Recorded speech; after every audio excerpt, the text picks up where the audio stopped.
Olá pessoal, então dando continuidade à nossa aula 4.2, que agora vai ser sobre sociedade de míssil de massa. A gente vai estar trazendo a leitura base, né, do Vapor à Eletricidade, aqui o capítulo 3 do livro História Social da Mídia, do Peter Burke e Asa Briggs. E vamos iniciar vendo aí a cena do filme Tempos Modernos, do Charlie Chaplin. Section 5, give it the limit.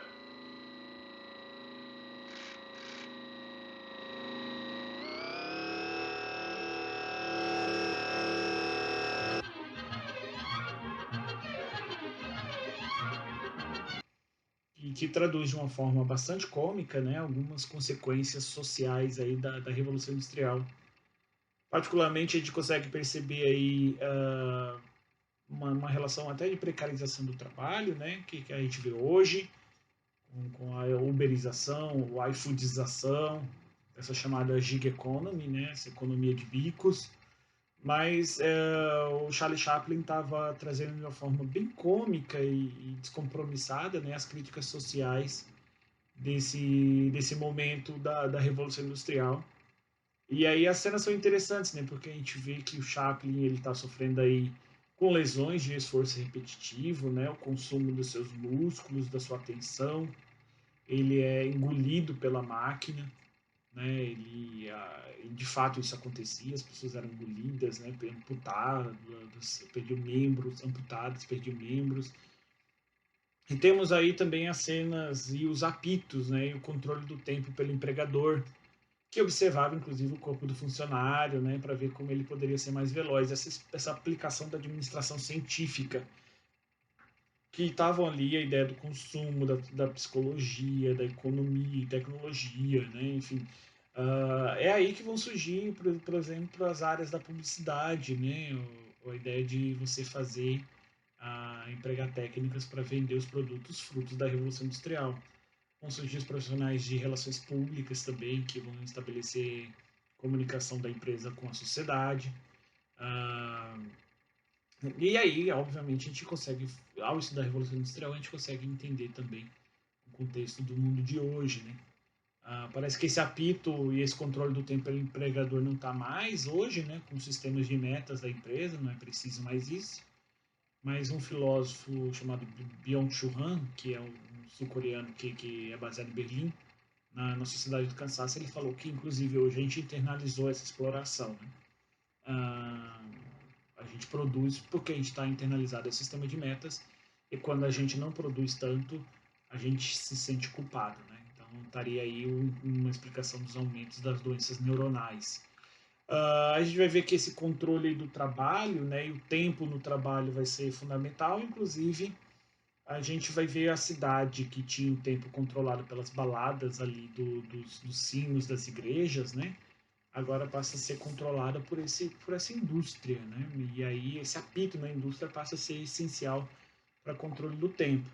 Isso vai ter um sociólogo muito relevante falando como o tempo foi uma construção social, que é esse o Norbert Elias que vai falar isso no livro sobre o tempo. O legal é que o Peter Burke e Asa Briggs, né, eles vão trazer essa noção do tempo, inclusive sendo aplicadas aí na lista dos horários das ferrovias, que começam a configurar, né, a ideia de entrega, do jornalismo, né, da telegrafia, isso tudo vai dar e vai ajudar a colocar a noção de tempo. Esses reflexos sociais com as quais, né, o Chaplin está trabalhando, foi muito bem observada no século XIX por Marx, né?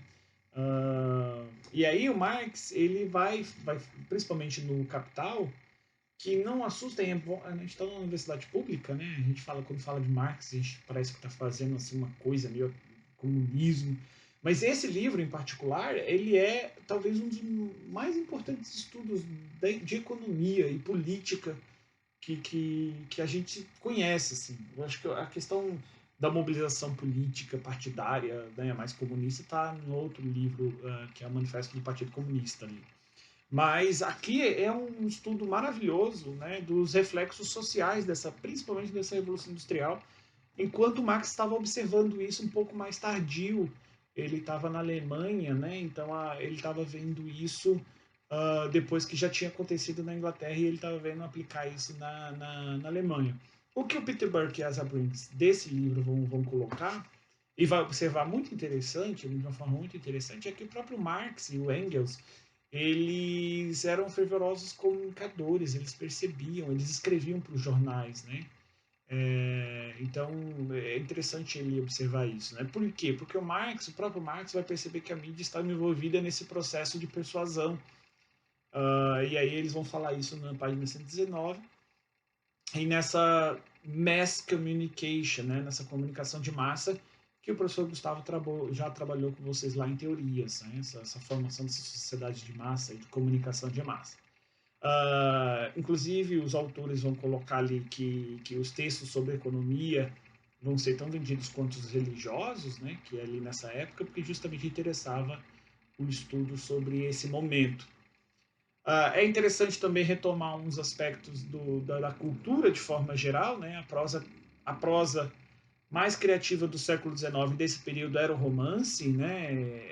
E aí na página 120 eles colocam isso, ó, as obras de ficção que a geração atual, ou seja, a geração daquela época, parece mais apreciar são aquelas que exibem a vida em seu estado natural, com as variações apenas nos acidentes do dia a dia. Então eram literaturas que, na verdade, mostravam uma sucessão de eventos e traziam essa noção de tempo da Revolução Industrial. É ali que vai surgir os livreiros, a ideia do comércio, da livraria, de venda desse tipo de produto. Por isso a recomendação cultural dessa aula 4, né, é justamente um filme e que também tem um livro como base, que é o Germinal, do Émile Zola. Vale muito a pena assistir esse filme. Né? Tem um livro com o qual eu acho que é muito mais interessante ver por trazer essa ideia naturalista do homem misturado ao meio e esse meio industrial, né, principalmente.